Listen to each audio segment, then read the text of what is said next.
Hello everyone. It's my great pleasure to speak at Geometry and Tacos. I would like to thank the organizers for the kind invitation. So today I'll talk about some recent development on the modular space of Kähler-Einstein manifolds and Weil-Petersson matrix. So first I'll give an outline of the talk. I will talk about Riemann surfaces and the metric uniformization, and a little bit about modular space of Riemann surfaces, especially with high genus. Then I'll talk about Kähler-Einstein manifolds and degeneration of such manifolds without collapsing. And finally, I'll talk about Weil-Petersson matrix on algebraic modular space of canonical models, or the compactification of KSBA space. First, I'll talk about Riemann surfaces. Well, it's a standard result that we have metric uniformization for Riemann surfaces. There are only three types of Riemann surfaces. The first by genus. The first case is genus 0, which is just a standard sphere. So on the unit sphere, there exists a unique constant curvature metric. After normalization, we can make the curvature just equal to 1. Right? Such a constant curvature metric is unique up to gauge transformation. The second case is the torus. Well, since the torus is just a quotient of R2 or flat C complex curve or complex line. So obviously there exists a unique flat metric in a given conformal class or Kähler class. The last case is high genus curve, where the genus is greater than or equal to 2. In this case, essentially this is a quotient of a hyperbolic space. And there again exists a unique constant curvature metric. After normalization, we can assume the curvature is just equal to -1. All right. So what is the modular space of Riemann surfaces with fixed genus? Well, in this case, we only just talk about genus greater than or equal to 2, because for genus equal to 0, the modular space is just 1 point.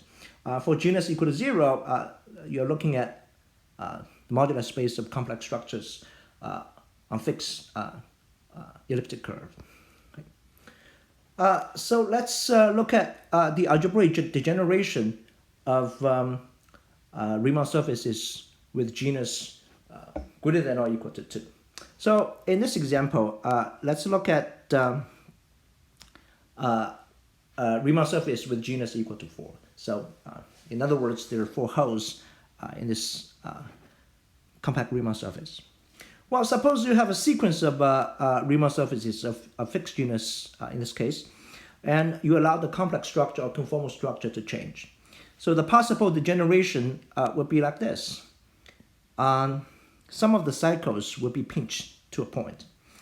In this case, the sequence of Riemann surfaces would be degenerated into this singular Riemann surface with nodal points. So these are the nodal points. Okay. So in this case, each component would be a Riemann surface with a nodal point, and this is the algebraic degeneration. Okay.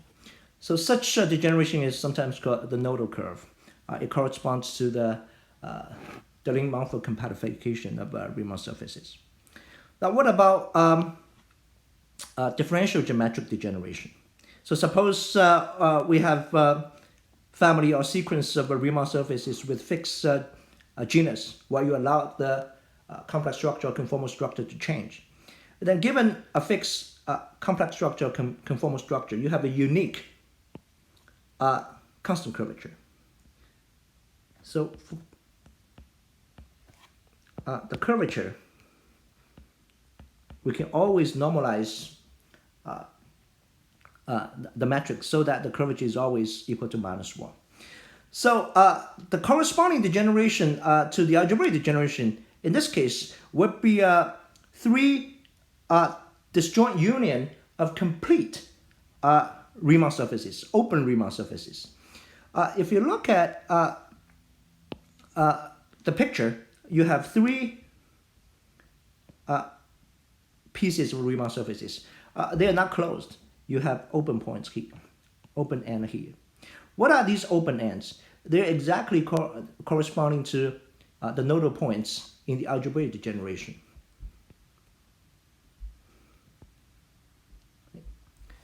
So in fact, these nodal points will be thrown off to infinity. If you look at the shape prescribed by the constant curvature matrix. So the algebraic degeneration would pinch certain cycles into nodal points, while the corresponding differential geometric degeneration throw these nodal points to the infinity. So in other words, you don't see any singularities. So in this case, the differential geometric degeneration just throw the nodal singularity to the infinity, so that everything that remains in the bounded area is just smooth. You don't see any singularity. Well, it's good and it's bad. It's good in the sense that there's no singularities appearing whatsoever. The bad part is that you don't actually see the correlation of these complete ends, which corresponds to complete hyperbolic ends. In a sense, you don't know the relation among these. We know that, for example, these yellow parts should be glued together. The pink parts should also be glued together. But as a geometric limits, you don't see that kind of structures at all. So there should be certain ways to glue them back and recover the algebraic degeneration. So from this picture, we can see that the algebraic degeneration and differential geometric degeneration, they are very, very close. The slight difference is reflected by the singularities, especially these singularities are complex codimension 1 or real codimension 2. Okay.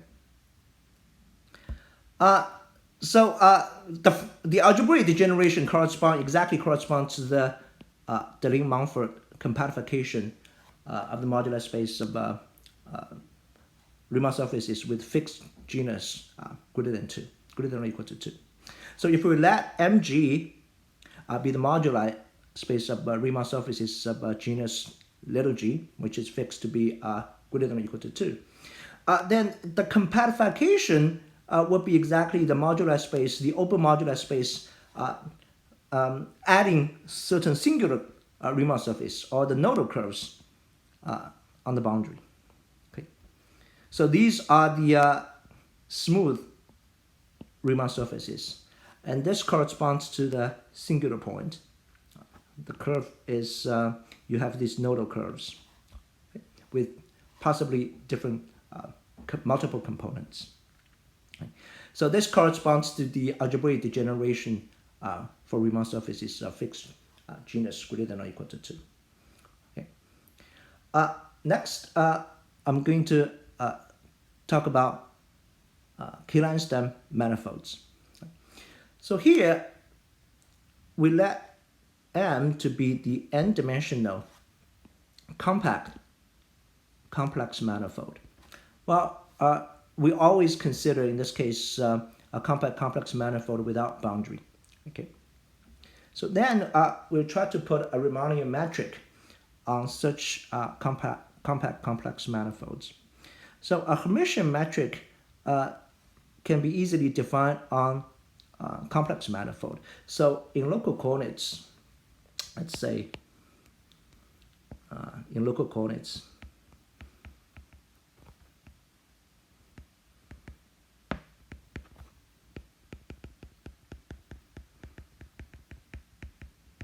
a Hermitian metric is simply defined to be a family of positive Hermitian matrix Gij. Okay?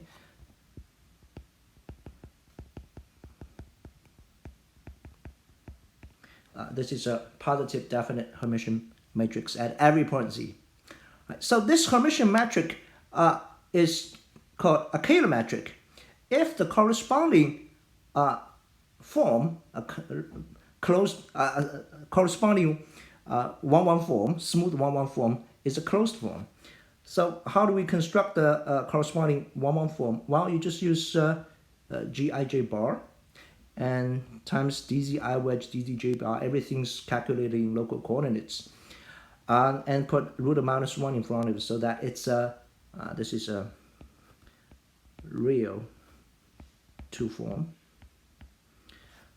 So we want such a Hermitian metric is called a Kähler metric if such a real 2 form is closed in the sense that d omega is equal to 0. Well, since G is a Hermitian metric, omega is obviously non-degenerate. So a Kähler metric corresponds to also a symplectic form. Okay?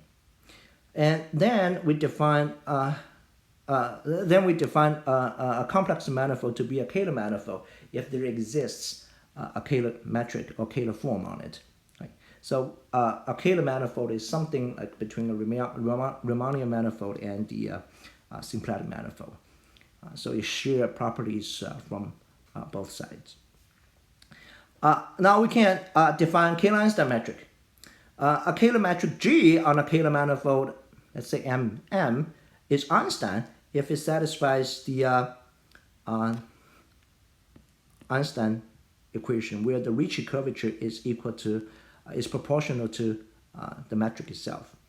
Well, we can always normalize the metric by scaling such that the cosmological constant is equal to 1, -1, or 0. Okay?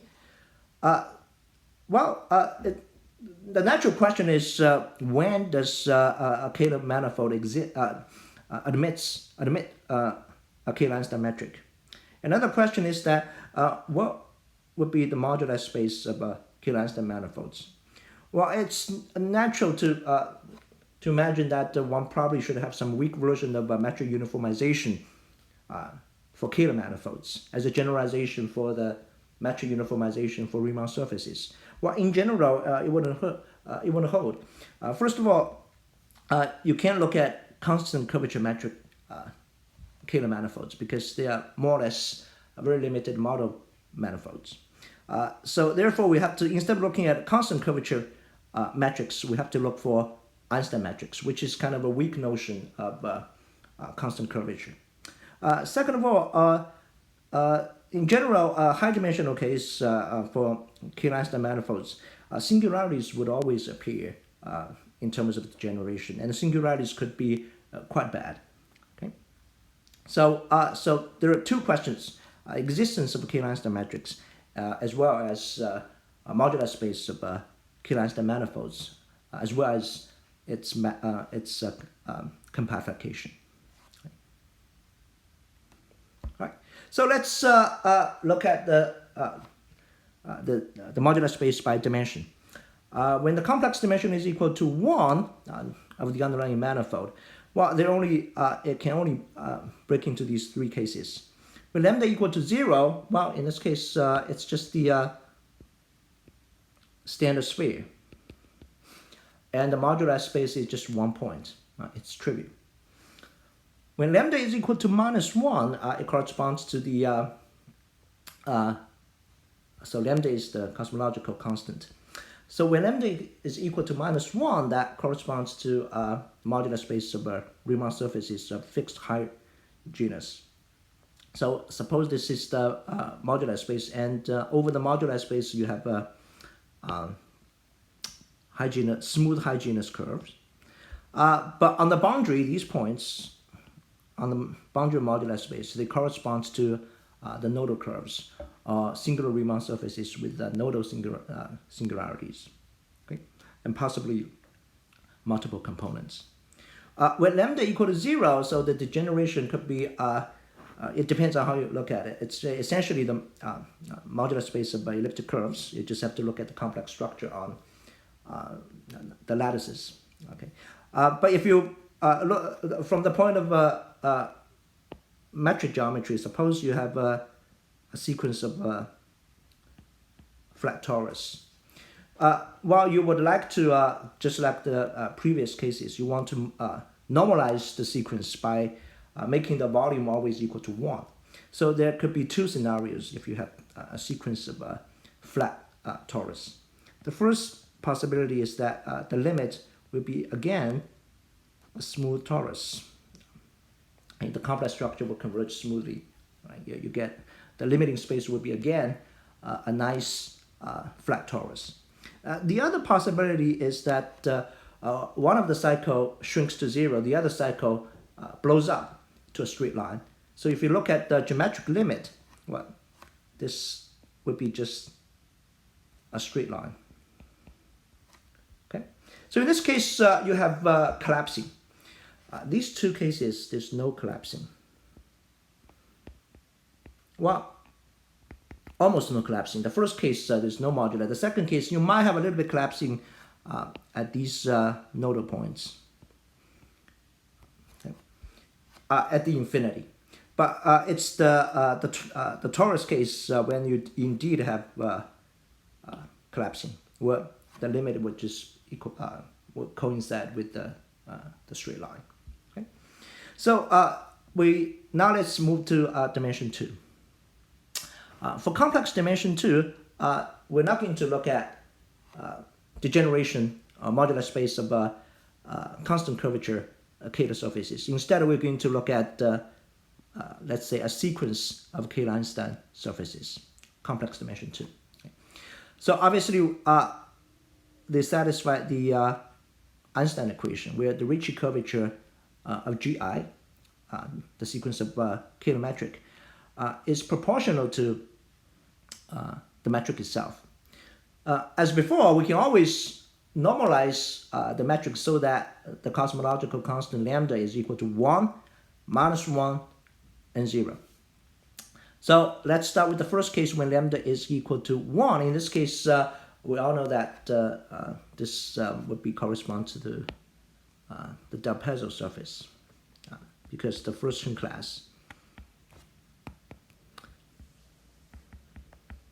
of the underlying manifold is positive. Okay, so I should use, let me use xi here.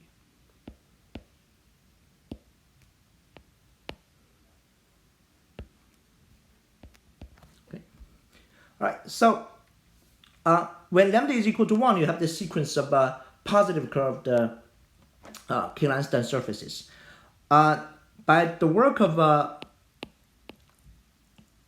Anderson, Nakajima, and Chen in the late 80s and early 90s, we know that after passing to a subsequence, such KhlerEinstein surfaces with positive scalar curvature will always converge in Gromov-Hausdorff topology to a limiting metric space. Let's call it X infinity with the metric G infinity. Turns out that this limiting space is, again, a KhlerEinstein orbifold. So the limiting metric is a smooth Kähler orbifold metric satisfying the same KhlerEinstein equation.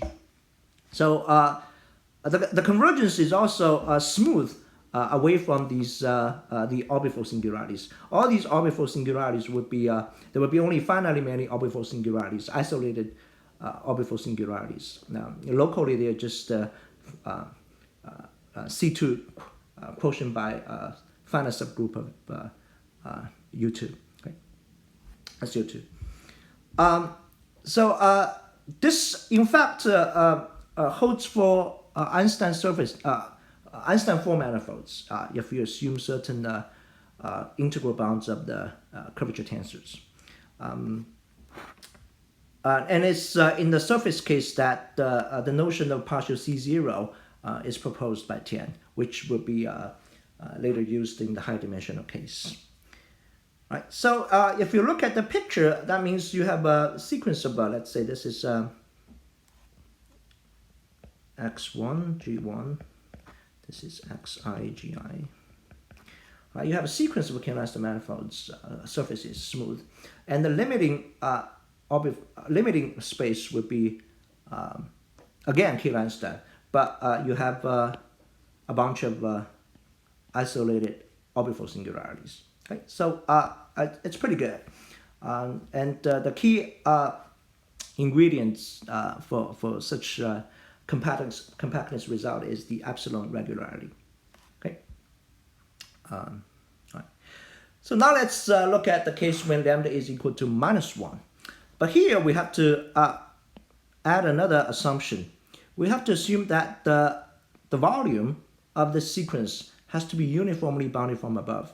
Well, this is a very natural assumption because it corresponds to the case in the Riemann surfaces where the genus have to be fixed, which means the volume is essentially fixed. You don't want the volume goes to infinity corresponds to the case when the genus goes to infinity. Right? So this is a very natural assumption. Right? So all we need is a sequence of Kähler-Einstein surfaces with cosmological constant equal to -1, and the total volume is uniformly bounded from above by a fixed constant b. Then turns out that you also have compactness. After passing to a subsequence, such a sequence of Kähler-Einstein manifolds with negative scalar curvature always converge in Gromov-Hausdorff topology. But the diameter could go to infinity, which means that the convergence is pointed convergence. Well, it turns out the limit is the limiting metric space, which is a compact metric space, could be a finite disjoint union of Kähler-Einstein orbifold surfaces. Okay? So you might have different components of them. It's exactly like the case of Riemann surfaces. The degeneration of a Riemann surface, in this case of genus 4, could be degenerated into 3 complete Riemann surfaces with open ends, with complete ends. Okay, so this is essentially the same here, the same picture here.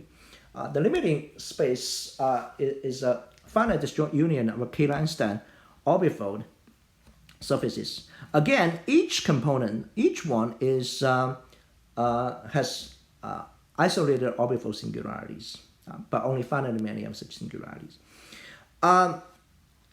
The volume of the limiting space, which is the sum of the volume of each component with respect to the Kähler-Einstein orbifold Kähler-Einstein matrix, is exactly equal to the limit of the volume along the sequence. So this is these two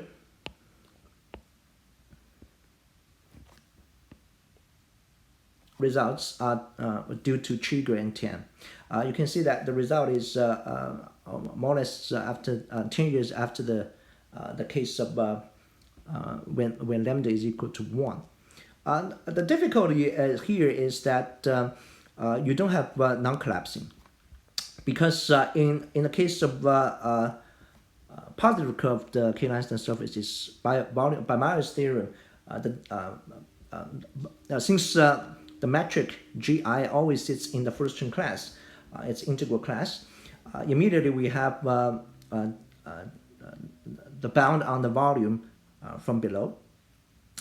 And by Meyer's theorem, the diameter would be uniformly bounded for this sequence. And again, by volume comparison, the volume is also bounded from above. So you have diameter bound, you have volume upper bound and lower bound. Then essentially you have non-collapsing. In this case, when lambda equal to -1, well, curvature is negative, you don't expect to have uniform diameter bound. And it's difficult to get the volume non-collapsing in generic points.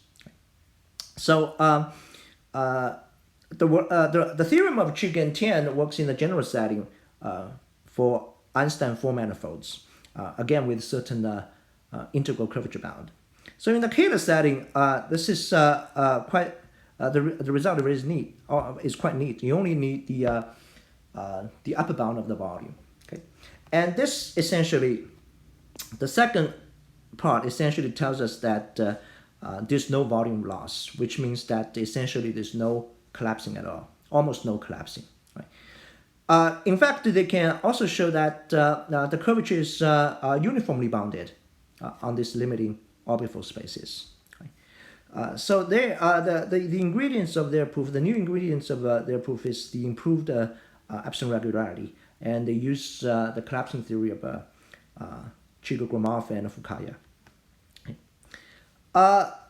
Turns out that all these components, the complete KhlerEinstein orbital surfaces, they're actually algebraic. They're not only complete Kähler surfaces, orbital surfaces, they are actually quasi-projective, which means that they can be put into, embedded into a CPN, a big projective space.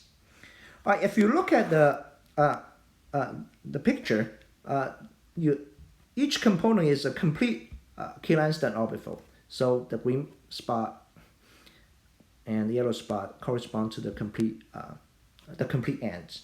So these complete ends, Y alpha is each Y alpha is quasi-projective, which means that you can always compactify it algebraically. So there's a unique algebraic compactification such that this corresponds to log canonical model in algebraic geometry, in the sense that by possibly adding a curve to the boundary of these points or curves, you have sort of the modified canonical Firstian class would be negative. So this, for example, it's possible that this yellow part would be compactified by adding a Riemann surface or a bunch of Riemann surface. And the green part could be adding a single point there. So you get a canonical algebraic compactification. This is actually due to the work of Mark and John and Sakiyan in early 90s. So in dimension 2, in fact, immediately we know that the limiting space, they are kind of algebraic. But the drawback is that we don't know how these components are how they are related to each other. Just like the same problem with Riemann surface degeneration, the differential geometric degeneration of Riemann surfaces of a fixed high genus. You get a bunch of complete Riemann surfaces, but you don't know the relation among the complete ends. So this is some of the information you lose along geometric degeneration.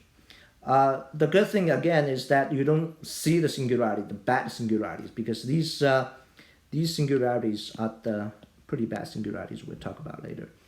But that's the nice part. But the bad part is that you don't know kind of the structure at the infinity, okay, and how these components are related to each other. In other words, you don't know how they can be glued to each other into an algebraic degeneration. Okay.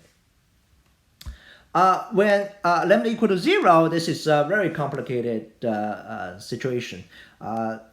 It's still quite open. One example, nice example, would be just the generic K3 surface. You can sort of view it as fibration of elliptic curves over CP1 with 24 singular fibers. Right? So the base would be CP1, and you have the general fiber would be just smooth torus, but you have possibly pinched torus here. Okay? So this is by the work of Gross and Wilson. They look at the collapsing of Ricci flat matrix on such Calabi-Yau surfaces, where the fibers all go to 0. Turns out that all the fibers collapsed, and the limiting metric space would be on CP1. Okay, so you collapse all the fibers, smooth or singular or non-singular. So the Gromov-Foster limit would be just the a metric space over CP1. And such metric G satisfies a very nice curvature equation. Tian and I realized this equation. And it actually can be generalized for any, even for minimal models, non-general type minimal models. Okay, so this limiting matrix satisfies this equation where the Ricci curvature along the sequence, along the collapsing family, the Ricci curvature would be 0, but the limiting metric after collapsing, the Ricci curvature is going to be a positive closed current, which is the Weil-Petersson metric. This is the Weil-Petersson metric for the variation of the elliptic curves over CP1. Okay, it's kind of interesting because in this case, the tangent you have 24 singularities for this limit metric, but the tangent chord is again just non-singular, which is C. Right. All right. So this kind of gives a picture of degeneration of Kähler-Einstein manifolds when the dimension is equal to 2. What about general case? Let's look at high dimensional cases. Again, we sort of consider a sequence of Kähler-Einstein manifolds of fixed dimension. Let's say the dimension is equal to n. So we break into 3 cases as before. When lambda is equal to 1, by the fundamental theorem of Donaldson and so on, suppose we have a sequence of Kähler-Einstein manifolds. In this case, it's final Kähler-Einstein manifolds. After passing to a subsequence, they always converge to a limiting metric space. So this metric space x infinity infinity, they actually they're compact metric space. Okay? The limiting metric space is in fact homomorphic to a Q final algebraic variety with normal singularities. And the metric D is in fact induced by a unique Kähler-Einstein metric on the regular part of x infinity. Okay? Well, this when I say unique Kähler-Einstein metric, because you can extend it as global current with bounded potential. So in fact, this is algebraic variety with so-called log terminal singularities. So the singularities are rather mild, but they could be much more complicated than orbifold singularities, like in the case of dimension 2. So when the dimension goes up, things get more complicated. In dimension 1, there's the modular space is just 1 point. There's nothing really happens. Dimension 2, you could have orbifold singularities. In high dimensional case, you can have worse singularities, but still quite mild in the sense of algebraic geometry. So the key ingredients of their proof is the first of them is the Cheeger-Colding-Tan theory, because you have all the diameter bound, volume upper bound, volume lower bound. And also the second ingredient is the geometric L2 theory. And the third one is the partial C0 estimate, first proposed and used by Tian in complex dimension 2. So you do have the analog of the result of Anderson, Nakajima, and Tian in complex dimension 2. Now let's look at the case when lambda is equal to -1. So let's define this space, K and V. This is the space of n-dimensional Kähler-Einstein manifolds. So the dimension is n. Ricci curvature is equal to -g. So this is space of a Kähler-Einstein manifolds of negative scalar curvature. And also we have another parameter v, such that the volume, the total volume, is always bounded above by a fixed number v. So this condition again is natural because it corresponds to dimension 1 and dimension 2 when you fix the genus or when you fix the volume. So you have 2 parameters here, the dimension n and the volume upper bound. Well, this space is essentially the space of all n-dimensional projective manifolds with negative first-term class, and the intersection number of minus first-term class is bounded above by v. So by Urban and Yau, this is because of the celebrated theorem of Urban and Yau, saying that on these such manifolds you always have Kähler-Einstein. There always exists a unique Kähler-Einstein manifolds on such Kähler manifolds. Well, joined with my colleagues at Rutgers, Jacob Sturm, Xiaohui Wang, we show that indeed you have similar result, generalization of the work of Kriger and Tian. So let me state the main result, the theorem. So for any sequence in this big space K and B, namely we have a sequence of n-dimensional Kähler-Einstein manifolds of negative scalar curvature with volume bounded from above by V, after passing to a subsequence, it always converges in pointed Gromov-Hausdorff topology to a finite disjoint union of complete metric spaces. So let me say a few words about this limiting metric spaces. Well, each component Y alpha is a quasi-projective normal varieties. So just like what in the case of dimension 2. And again, the d alpha, the distance, is induced by unique Kähler-Einstein metric G alpha on the regular part of Y alpha. And also, the volume of the limiting metric space is exactly equal to the limit of the volume along the sequence.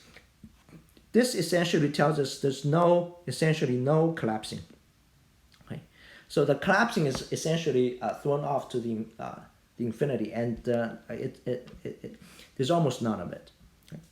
And Y is actually the good part of the algebraic degeneration of Xi. So if you look at the sequence of Xi, algebraic degeneration will give you a so-called semi-log canonical model. But this Y is actually a good part of it. It's a little bit like in the dimension, it's just like in the dimension 1 or dimension 2. Or the complex codimension 1 singularities, you don't see them. Okay? So this theorem is exactly the generalization of the work of Kriger and Tian in high dimensions. Let me make a few remarks. Well, first of all, there's no collapsing. This comes from the third formula. Because there's no balls with fixed volume that would disappear or goes to a low dimension in the limit. Okay? So therefore, there's almost no collapsing. Or there's a little bit collapsing at the infinity near the bat singularities. The picture is very similar to the case when the dimension is for lower dimension equal to 1 or dimension equal to 2. So let's look at the picture. Suppose this is the moduli, the algebraic moduli space, or KSB, the compactification of KSB moduli space of in algebraic geometry, in birational geometry. Okay. Now you have x1, x2, a sequence of n-dimensional, so all these xi, the C1, the Fruition class of xi, the sequence is negative. Well, after passing to a sequence, they degenerate to a boundary point on the moduli space, on the compactification, the KSB compactification. So this x infinity, it's called semi-log canonical model. Well, how does it look like? Well, it has a bunch of components, possibly. And you have all kinds of singularities. But there are two types of bat singularities. The first one is the yellow part. But these guys, the codimension 1 singularities, complex codimension 1 singularities, they are essentially the proper semi-log canonical singularities. You also have bad codimension 2 singularities. These are called log canonical singularities. What does that mean, essentially, in terms of analysis? It essentially says the local generator of the canonical divisor here. You look at the local volume form. They are not integrable. They're not in L1 or LP for p greater than 1. So essentially, these are the bat singularities, the codimension 1 singularities, like the curves, and the bat codimension 2 singularities. So what is Y, our limiting metric space Y? This is the analytic model. or analytic geometric model, differential geometric model. This is the algebraic model. They differ by these two types of singularities: the complex codimension 1 singularities and the bad complex codimension 2 singularities. Okay? I want to remark that we do use minimum model programming algebra in birational geometry.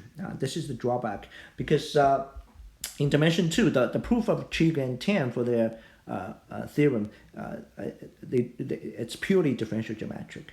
Here, we have to use big theory in birational geometry. Well, the reason we use MMP is to identify this limiting structure, geometric structure, algebraic structure of Y alpha. It seems that our method should get compactness so that these limiting matrix spaces analytic varieties with normal singularities, but we don't know they corresponds to a quasi-projective variety, corresponds to the nice part of the semi-log canonical model. That's where we really need the algebraic geometry. Okay? So the natural question is it possible to prove such degeneration without using algebraic geometry? So we believe that in complex dimension 2, there should be an analytic construction of KSB compactification modular surface, modular space. I think it's within reach. All right, so I have 15 more minutes, so let me talk about 10 or 15 minutes. I'll talk about the Weil-Petersen metric. So first, let me try to define the Weil-Petersen metric in a more kind of analytic way. Here, I'll just look at a stable family of canonical models, or essentially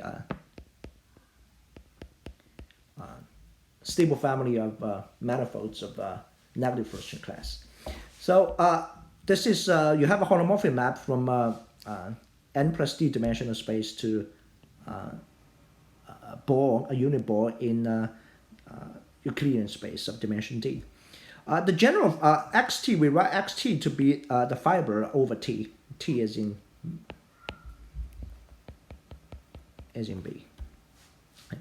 So the general fiber, they're smooth manifolds with negative first-order class, and the special fibers are the semi-log canonical model.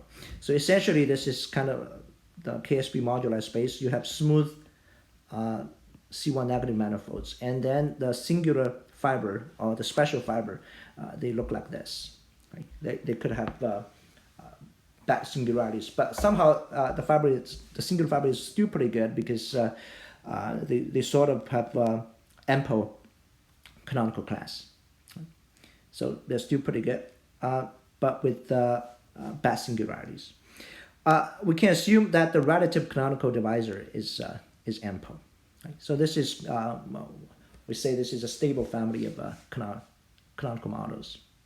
So we can choose NN smooth real NN form on the total space X. And if you restrict it on the fiber, it gives you a smooth volume form on each nice fibers. Right? And then you can look at the curvature of this volume. It defines Kähler form because the relative canonical divisor is ample.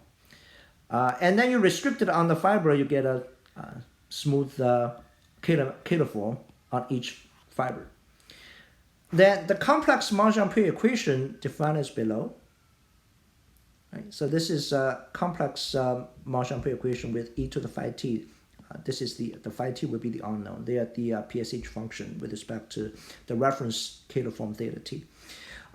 This March-Ampere equation is exactly the same as the KhlerEinstein equation. The Ricci curvature is equal to minus of the metric for the fixed parameter t. Okay? So in order to solve the KhlerEinstein equation on a general fiber, smooth fiber of negative first-order class, you only have to solve this complex March-Ampere equation, which is settled by Orban and Yao. Well, this KhlerEinstein metric is just the reference metric theta t plus dd bar of the solution of the Monge-Ampere equation phi t. So on each fiber, on each nice fiber, in fact also on even on the singular fiber, you can still solve for this phi t, but I'll just skip it. So phi t lives on each smooth fiber, but then you can connect all these phi t together on the total space. You define phi on the total space by gluing all these phi t together. Then Schumacher shows that, well, you look at the global form, theta plus dd bar phi, this would be a positive, a Kähler current, or it's positive close to 1-1 current. Okay?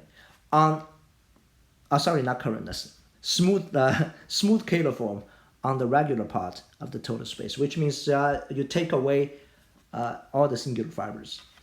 So this basically, if you restrict omega on each general fiber, this is KhlerEinstein. So essentially, you're just screwing all these KhlerEinstein form together along the smooth fibers. You actually get a global Kähler form on the total space. Then the natural question is, can you extend it to the total space, extend it to the singular fibers? So Schumacher shows that indeed it can be extended with analytic singularities. For us, we can show that, again, with the Sturm and Wang, we show that, in fact, there's almost no singularities. The potential phi has vanishingly low numbers. Okay, so immediate consequences give a kind of analytic proof for the nothingness of the relative canonical bound. So what would be the Weil-Petersson metric? So now we can define the Weil-Petersson metric in a very straightforward, by a very straightforward formula. Well, we have defined this current using the KhlerEinstein metric on the fiber. Then you can extend it to the total space. We call it omega. So restricted on each nice fiber, it's a KhlerEinstein metric. But globally, it's just the current. It's a positive current on the total space. So what we do is that we can define the Weil-Petersson metric by pushing forward such current. We raise this current, omega, to the power of n plus 1, and then integrating along the fiber. And therefore, we get a closed 1-1 current on the base. This is on B. We get a new current on 1-1 current on B. And this will be exactly the Weil-Petersson current. Away from the smooth, the singular fibers, it's just the standard Weil-Petersson metric. So the Weil-Petersson current, or Weil-Petersson metric, can be just calculated as the push forward of the n plus 1 power of the current we defined before using the KhlerEinstein metric on the fibers. Okay. This formula probably is due, I think, is due to Schumacher. Okay. So this is how we define the Weil-Petersson metric or Weil-Petersson current. Take a closer look at the Weil-Petersson metric. Then we know that the omega is just equal to theta plus dd bar phi. Okay. So the Weil-Petersson metric is just a push forward of n plus 1 power of theta plus dd bar phi. You expand everything out. This is the integral of theta to the power n plus 1. This is a fixed 1-1 form, or 1-1 current on the base. And then this guy exactly corresponds to Urban-Yau functional. So take away the dd bar, the potential of the Weil-Petersson metric exactly comes from the critical point of the Urban-Yau functional along each fiber. Okay. All right, so this kind of plays a role in our estimates for the local potential of the Weil-Petersson current. So with the Sturm and Wang, we show that, in fact, the Weil-Petersson metric has bounded and even continuous local potential. So the Weil-Petersson current on the base locally can be written as dd bar of a PSH function. So this PSH function is continuous. So This is exact high-dimensional generalization of Wolper's result for Touch-Muller spaces, for Riemann surfaces of high genus. He also proved that the Weil-Petersson metric can be locally defined, given by a dd bar of a continuous PSH function. Also, the base B can be just replaced by the algebraic modular space, or the covering of it. So the corollary, we have two kind of corollaries. First of all, the Weil-Petersson metric always extends globally to the boundary with continuous local potentials. So you can actually define the Weil-Petersson current on the KSB compactification modular space. Second, it shows that the Weil-Petersson volume for the KSB modular space and its compactification is the same, and it's finite. So immediately it shows that the Weil-Petersson volume for the modular space is a holomorphic invariant. So we conjecture that just like high-dimensional analog or generalization of the Touch-Muller space, the Weil-Petersson metric for Touch-Muller space, the Weil-Petersson should be incomplete. And in fact, if you look at the open modular space equipped with a smooth Weil-Petersson metric, you can look at its metric completion. This is the analytical compactification. And you can look at the KSB compactification. So this is the analytic part, compactification. By metric completion, this is algebraic compactification. They should coincide. They are the same thing. So this is kind of nice in the sense that if you just look at the modular space, you can just ignore the boundary points, the structure of these singular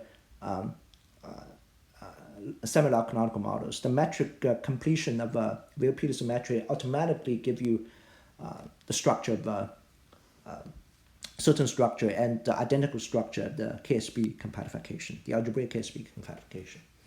So this generalizes the result of Wolper, Chu, and Mazur. If this is true, it generalizes the result of Wolper, Chu, and Mazur in the mid and late 70s.